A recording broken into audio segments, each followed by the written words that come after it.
Good day, our dear panelists. I am Christine Chernal de la Cruz, a student under the MPH program, and I am here today to present my proposal, which is titled Assessing the Knowledge, Attitude, and Practices Towards Vaping Among College Students in a Private Higher Education Institution in Angeles City, Pampanga. And my advisor for my capstone project is Doc Madonna Sucho. Next slide, let's have the introduction of what is vaping. So let's start with the question, what is vaping or e-cigarette? So when we say vaping or e-cigarette, it refers to the act of inhaling and exhaling aerosols, which is often referred to as vapor, and it is produced by an e-cigarette or similar device. And also, vaping is one of the emerging phenomenon among Filipino young adults. And unlike traditional cigarettes, where it burns tobacco to create the smoke, ENDS or vaping work by heating a liquid or e-liquid or vape juice until it turns into a breathable aerosol. Next, for the global and local prevalence of vaping or ENDS use, it reflects a significant public health shift that is characterized by a rapid increase in use among adolescents and young adults, often outpacing the traditional tobacco smoking in certain demographics. And also based from the WHO and various global tobacco monitors, it indicates that the number of e-cigarette users has grown exponentially over the last decade. And as of 2021, it was estimated that there were approximately 82 million vapers worldwide. And based from the 2019 GYTS Philippines report, it is highlighted in there that there is a concerning epidemic level of vaping among adolescents, often surpassing the use of traditional cigarettes in this age bracket. Next slides, we have the vaping among adults. So based from the 2021 GATS Philippine reports that provides comprehensive data on adult stage ranging from age 15 and older, it is indicated in that report that approximately 2.1% of Filipino adults are current users of e-cigarettes.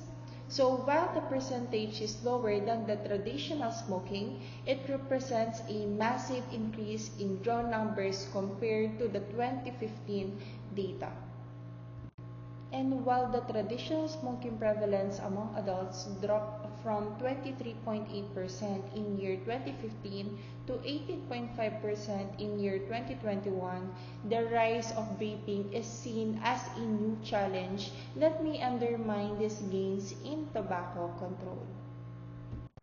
And among Filipino users, the primary reasons that is being cited for starting vaping includes the variety of available flavors. Aside from that, it is also the perception that it is less harmful than smoking. And last one is it is being used as a smoking cessation aid. And about 76.7% of youth vapers reported that they were not prevented from buying these e-cigarettes due to their age despite the legal restrictions.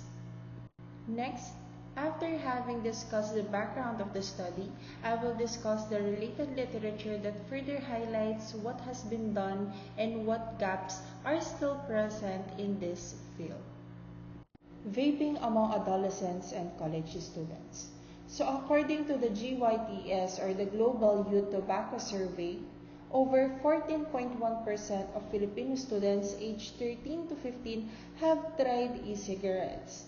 And also there's this study by Sale in year 2023 that states that involving university students found that 28.5% have experimented with vaping, often influenced by the peer behavior and curiosity. Cut toward vaping. So the discussion highlights that many students continue vaping despite knowing its health risks, demonstrating a knowledge-behavior paradox where awareness does not translate into safer behavior. So this disconnection is influenced by permissive attitudes such as peer influence and also the tendency to underestimate long-term consequences. Additionally, the widespread misinformation, particularly the belief that e-cigarettes produce only harmless vapor, encourages continued use and weakens the effectiveness of health education efforts. Overall, the findings suggest that reducing vaping requires not only increasing awareness, but also correcting misconceptions and addressing attitudes and behaviors towards vaping. Next, based from the study of Saleh, Naing, and Tanda in year 2023, it is shown in there that educational attainment and health literacy significantly influence the CAP. And also in the study in the Philippines by Escobarte and Dorias in year 2025, it states in there that CAP scores have been reported to be higher among females, possibly because of the stronger risk aversion tendencies. Sociocultural factors influencing youth vaping in literature review. In the Philippines, platforms like Facebook and TikTok often portray vaping as a favorable activity, which may lead young users to start vaping under misconception of its safety. Peer pressure also heavily influences vaping behavior. Adolescents in their quest for social approval may start vaping to align with peers who already engage in this behavior. Family dynamics also play a role that may increase teens' likelihood of vaping, as a lack of parental knowledge or supervision, with some parents dismissing the utilization of vape as safer than traditional smoking, based from the GYPS 2019. Health Risk and Perception Literature Review. According to the research, adolescents continue to view e-cigarette as a lower-risk alternative despite the increase in awareness of health risks.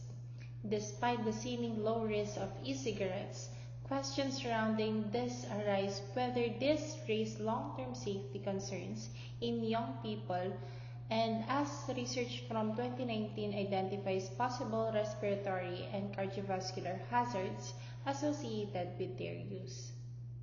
Influence of family dynamics and parental guidance literature review.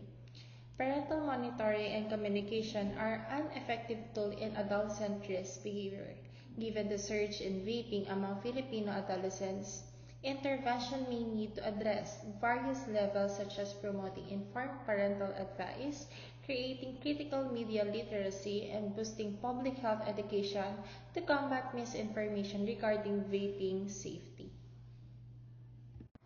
Given these findings from the previous study, it becomes clear that there are remaining gaps, and these gaps lead us to the statement of the problem.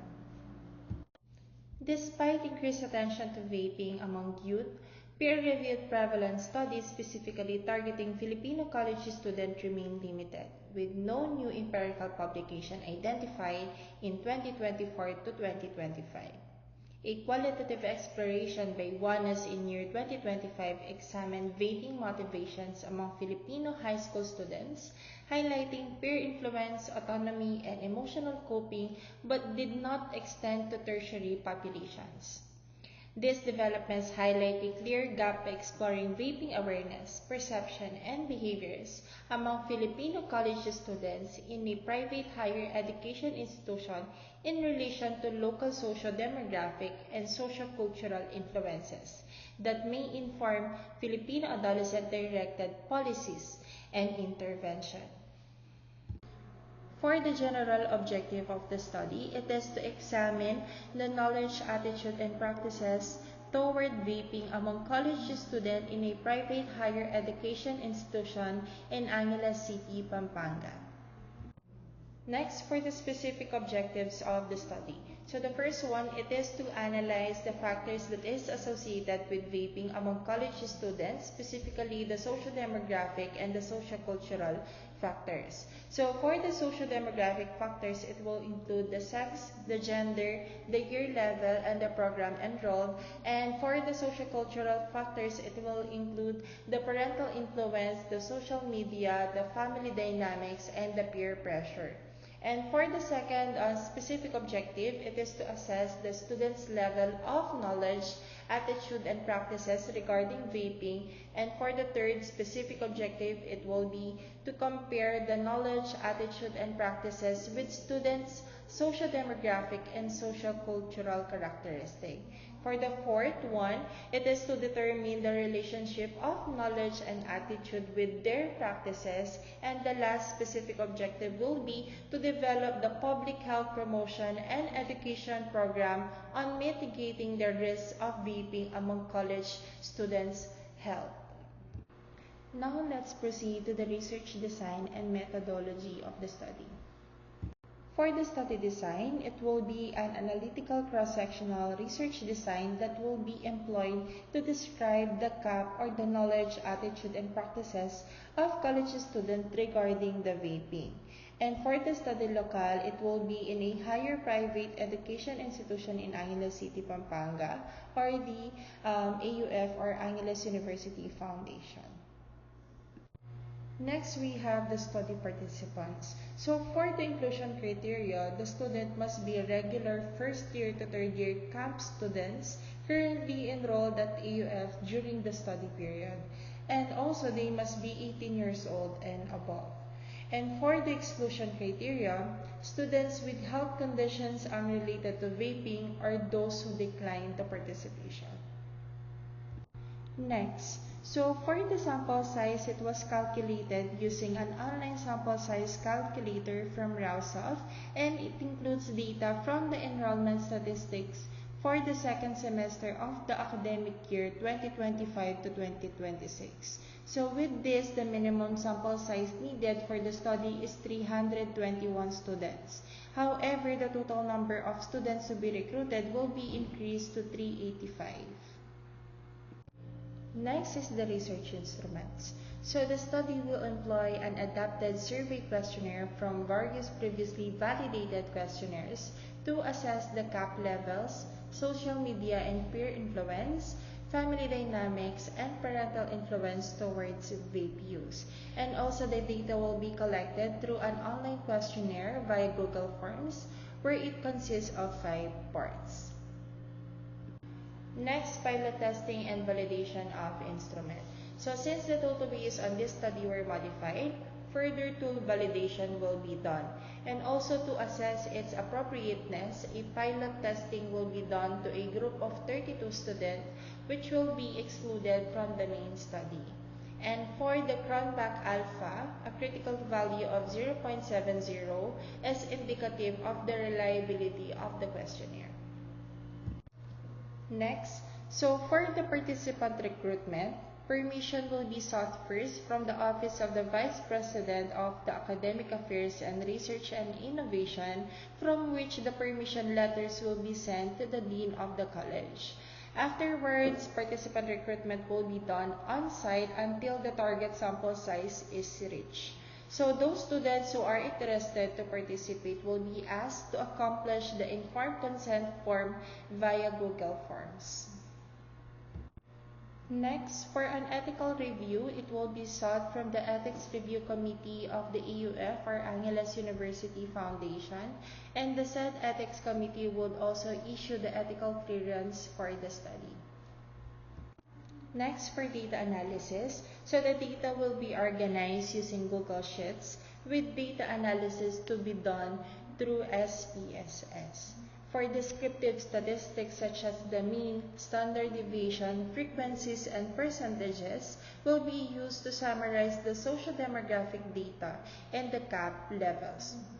Meanwhile, the bivariate analysis are essential for comparing the CAP scores across the socio-demographic groups and specific discipline cluster.